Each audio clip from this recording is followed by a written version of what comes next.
Paging Dr. Friday, we have a case of awesome. I'm Carl Azus. Thanks for spending 10 minutes of your Friday with us. First up, a meeting between two leaders who have more in common than a national border. Canada and the U.S. historically have been allies. They've cooperated on issues like trade and security. Canadian prime ministers have been regular visitors to the White House in the past. But Prime Minister Justin Trudeau's trip to Washington is the first formal visit by a Canadian premier in 19 years. And he received a very warm welcome from U.S. President Barack Obama. The American leader discussed their common ground in terms of social, economic, and foreign policies. Prime Minister Trudeau has some critics in Canada. Like some of his cabinet members, he has limited political experience. His country's budget deficit is much greater than his Liberal Party had predicted. But since his election last October, he's developed a strong alliance with his American counterpart. Justin Trudeau is a relatively new face in Canadian politics, but one with a very popular last name.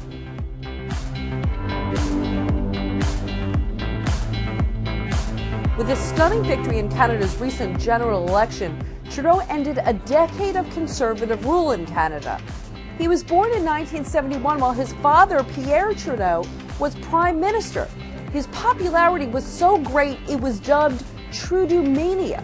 He was compared even to John F. Kennedy. When Justin delivered a powerful eulogy at his father's funeral, it sparked talk of a political dynasty.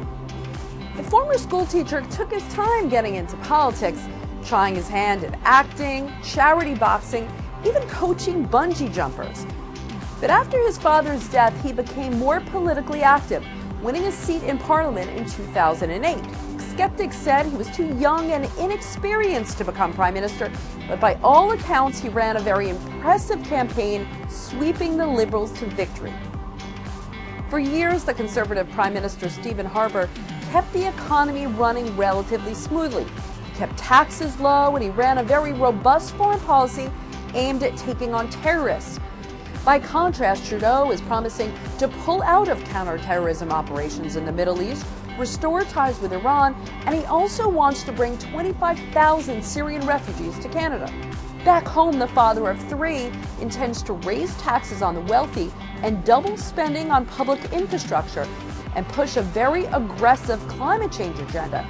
Trudeau has shown he has the star power of his father. Now he has to prove he has the political chops and ride this new wave of Trudeau-mania into opportunities for Canada. It was exactly 5 years ago today that a catastrophic 9.0 magnitude earthquake shook eastern Japan. It was the fourth largest earthquake ever recorded in the Asian country, and it generated a tsunami, a wall of ocean water with 30-foot waves that swept some coastal developments out to sea. The tsunami also damaged some reactors at the Fukushima Daiichi nuclear power plant. That led to meltdowns, contamination, and the complete evacuations of some Japanese towns. The threat from nuclear radiation remains. Next week, we'll show you how marine life was affected, how seafood still has to be tested before it can be eaten. Today, we're taking you inside one of the cities where recovery is nowhere in sight. Whenever Soichiro Saito wants to check on his home, he has to wear this to guard against radiation. Saito only comes a few times a year to the house his family has owned since before World War II. Each visit more difficult than the last. Each room devastated. Poison does little to keep the rats away. It's painful, he says. My wife doesn't want to come here. The house is getting more dilapidated. This room pretty much hasn't been touched since the earthquake. You can see the calendar, March 2011. There's still laundry hanging that was done right before the earthquake hit. The shaking lasted 6 minutes.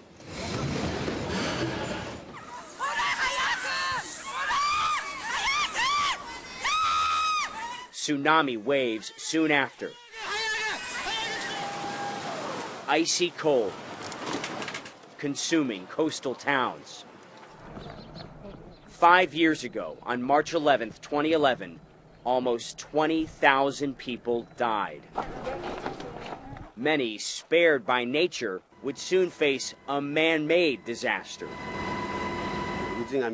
Saito's house is 3 kilometers, less than 2 miles from the Fukushima Daiichi nuclear plant. His town, Futaba, sits empty. More than 6,000 people once lived and worked here. Today, they're allowed in for just 5 hours at a time. Nearly 100,000 Fukushima residents are still evacuated. Nearly 19,000 still living in what was supposed to be temporary housing. Some choose to stay. Others have nowhere else to go. Setsuko Matsumoto used to live within walking distance of her children. Now, they barely see each other. I had a happy life, she says. The disaster made a lot of families fall apart, including mine. Saito also lived with his parents, children, and grandchildren. Now, they're scattered in several cities. What did you grow in here? The soil on his farm, contaminated. I'm sad, he says. I'm empty. A feeling shared by so many here, 5 years later.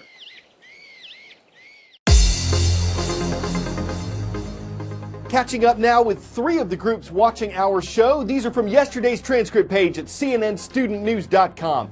Brunswick High School is in southeast Georgia. From the city of Brunswick, the Pirates are setting sail. In the city of Monroe, Iowa, we've got the Mustangs roaming free. PCM High School is on the roll.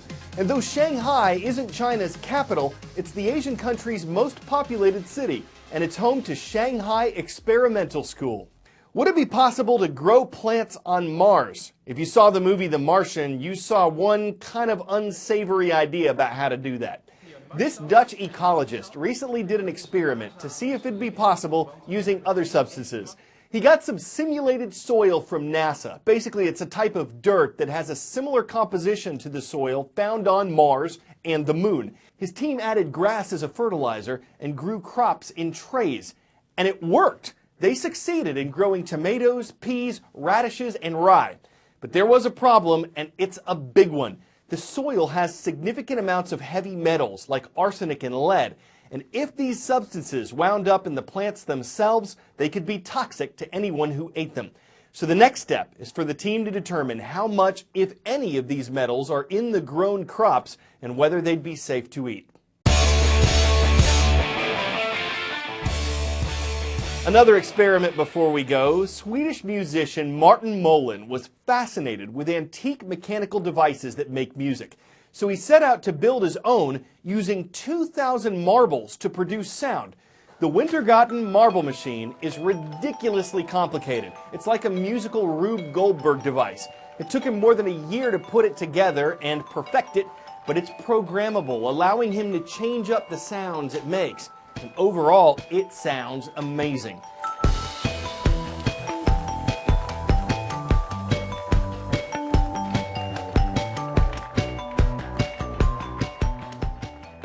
So you could say it struck a chord, that it's a noteworthy invention by a great mechanic, that it's an inspiring sounding board.